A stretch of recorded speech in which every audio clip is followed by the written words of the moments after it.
ជំរាបសួរបងប្អូនថ្នាក់ទី4ទាំងអស់គ្នាចាថ្ងៃនេះបងជួបជាមួយអ្នកគ្រូបន្តទៀតដែលអ្នកគ្រូនឹងបង្រៀនបងនៅមុខវិជ្ជាគណិតវិទ្យាថ្នាក់ទី4ហើយនៅថ្ងៃនេះយើងនឹងបន្តនៅក្នុងមេរៀនទី13ដែលមានចំណងជើងថាវិធីបូកចំនួនទស្សភាគអញ្ចឹងនៅក្នុងវិធីបូកចំនួនទស្សភាគយើងបានធ្វើបូកជួយឈរហើយស្រួលមែនតើវិធីបូកជួយឈរគឺគេឲ្យលំហាត់មកស្រាប់ហើយយើងបូកយកប៉ុន្តែថ្ងៃនេះអ្នកគ្រូយកពីសភៅពុំថ្នាក់ទី4ដូចគ្នាដែរប៉ុន្តែជាការបូកលេខជួរដេកម្ដងបូកជួរដេកហើយគេឲ្យយើងចូលបំពេញប្រអប់អញ្ចឹងនៅក្នុងនេះមានប្រអប់ហើយប្រអប់នេះយើងត្រូវកណនីចម្លើយហើយឃើញប្រមាណដាក់ក្នុងប្រអប់ទៅដឹងថាហ្នឹងជាចម្លើយរបស់វាហើយអញ្ចឹងមុននឹងយើងបានចម្លើយដាក់ចូលក្នុងប្រអប់តើតែយើងធ្វើប្រមាណវិធីជួយគេ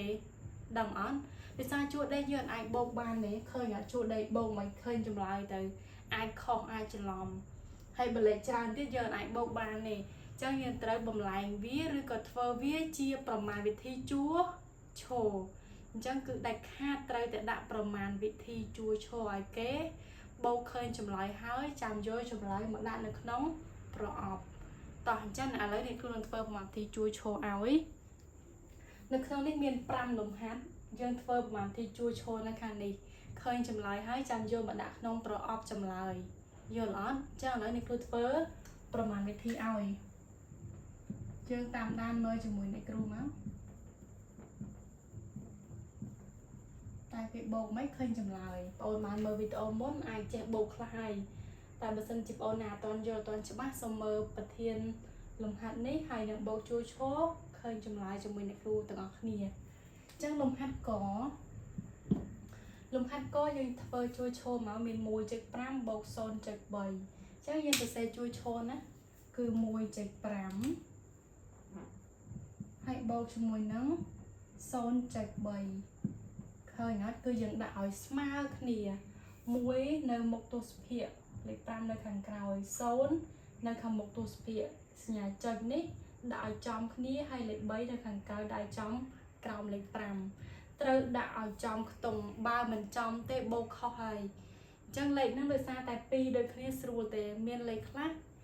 1មានដល់ទៅ3ហើយនេះមានតែ1ឯងអញ្ចឹងយើងត្រូវរៀបឲ្យចំណាអញ្ចឹងឥឡូវយើងបូកកសិនមកបូកចុះគ្នាមក5បូក3 8ក្បៀសយើងទម្លាក់ចុះក្រោម1បូក0ស្មើនឹង1អញ្ចឹងចម្លើយកចប់ប៉ុណ្ណឹងខ្លីអត់ហើយស្រួលមែនតើគឺចម្លើយស្មើនឹង1.8 យក 1.8 មកដាក់ក្នុងប្រអប់មក 1.8 កចប់ហើយតោះឥឡូវយើងបន្តទៅលំហាត់ខ39.3 យើងសរសេរចូលមក 39.3 បូកជាមួយនឹង 20.5 20.5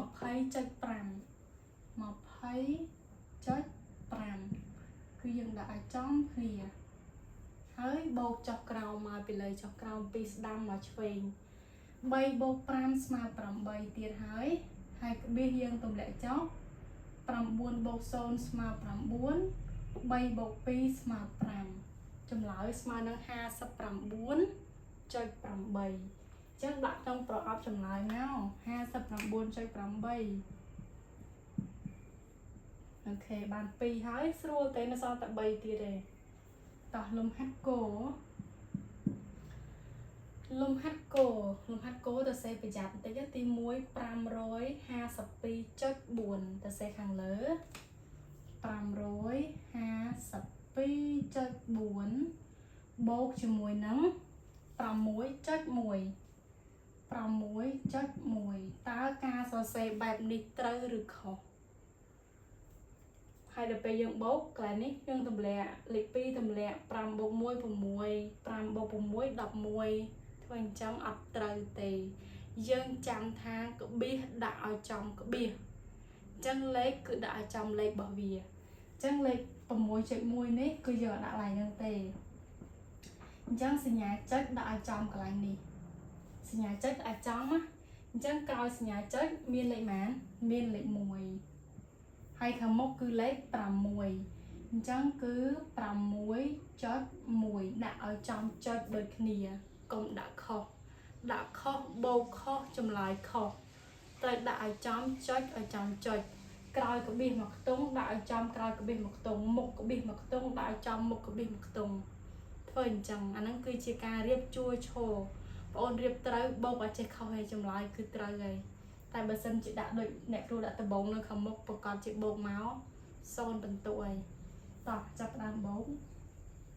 1 ស្មើនឹង5ចុចដូចគ្នាយើងចង់បានអញ្ចឹងទៅយើងទម្លាក់ចុះក្រោមបានហើយបើសិនជាមួយចុចនៅនេះមួយចុចនៅមុខហើយបោកទៅមិនចុចពីរកន្លែងហើយអញ្ចឹងលំហាត់របស់យើងអត់ត្រឹមត្រូវទេហើយយើងបោកតមក2 + 6 ស្មើ8លេខ5ទម្លាក់ចុះលេខ5ទម្លាក់ចុះដែរអញ្ចឹងស្មើនឹង558.5ចម្លើយគោ558.5ចូលដល់លំហាត់ខលំហាត់ខ873.5បូកជាមួយនឹង16.4អញ្ចឹងគឺយើងរៀបចំឲ្យត្រូវតាមខ្ទង់ចុចដាក់ឲ្យចំចុចនេះមកក្រោយចុចមានលេខ4មុខចុចមានលេខ6ហើយនិងលេខ1អញ្ចឹងគឺ16យើងសរសេរមកលេខ6ហើយនិងលេខ1គឺយើងរៀបពីខាងក្រោយទៅចុចដាក់ឲ្យចំចុចកន្លែងនេះណាដាក់ឲ្យត្រូវគ្នាតើត្រូវបូកខុសហើយចាប់ផ្ដើមបូកបាន5 + 4 ស្មើ9សញ្ញាចុចយើងទម្លាក់ចុះក្បៀសឬក៏ចុចហ្នឹងឥឡូវគេប្រើពាក្យចុចពីមុនគេប្រើពាក្យក្បៀសតែឥឡូវគេកែសម្រួលហើយគេដូរវិញហើយ3 + 6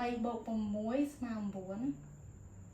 7 + 1 ស្មើ8ហើយ8ទម្លាក់ចុះដោយសារមានលេខបូកអញ្ចឹងការបូកលេខយើងចេះបូកយូរហើយកាលពីមេរៀនមុនទៀតហ៎អញ្ចឹងយើងអត់ពិបាកបូកទេយើងបូកដូចគ្នាគ្រាន់តែមានផ្នែកទស្សភាគនិងផ្នែកគុតចឹងចម្លើយខ889.9អ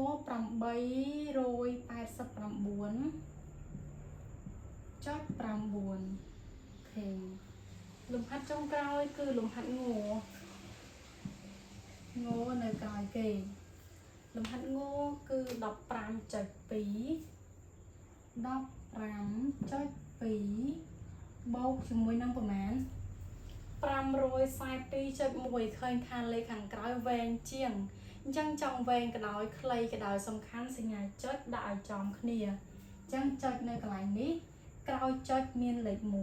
1ខាងមុខចុចមាន542អញ្ចឹងសរសេរពីលេខ2មកវិញមកសរសេរលេខ2ហើយលេខ4ហើយលេខ5អញ្ចឹងលេខ5វែងជាងគេអត់បញ្ហាទេយើងបូកបានអញ្ចឹង542.1គឺដាក់លេខ5លើសគេមកអីទេគឺយើងសរសេរដេញពីខាងក្រោយមកខាងមុខពីក្រោយមកមុខហើយយើងចាប់ផ្ដើមបូកដោយសារក្រាធៀនយើងរៀងអស់កន្លែងបន្តិចតោះចាប់ផ្ដើមសរសេរមក2 + 1 ស្មើ3ចុចយើងទម្លាក់ចុះ5 + 2 ស្មើ7 1 + 4 ស្មើ5ហើយលេខ5ទម្លាក់ចុះអញ្ចឹងទូចបន្តិចអត់អីណាយើងយល់ហើយយើងអាចធ្វើបានខ្លួនឯងទេ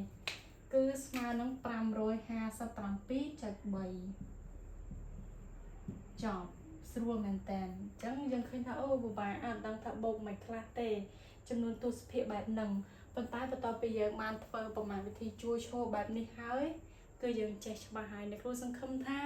បងអូនយល់បន្ទាប់ពីមើលវីដេអូនេះហើយអញ្ចឹងជួបគ្នាវីដេអូក្រោយមានលំហាត់ផ្សេងទៀតជាប្រមាណវិធីបូកទស្សភាគដដែលប៉ុន្តែអាចពិបាកជាងនឹងអរគុណសម្រាប់ការតាមដានមើលវីដេអូរបស់អ្នកគ្រូជួបគ្នាវីដេអូក្រោយទៀត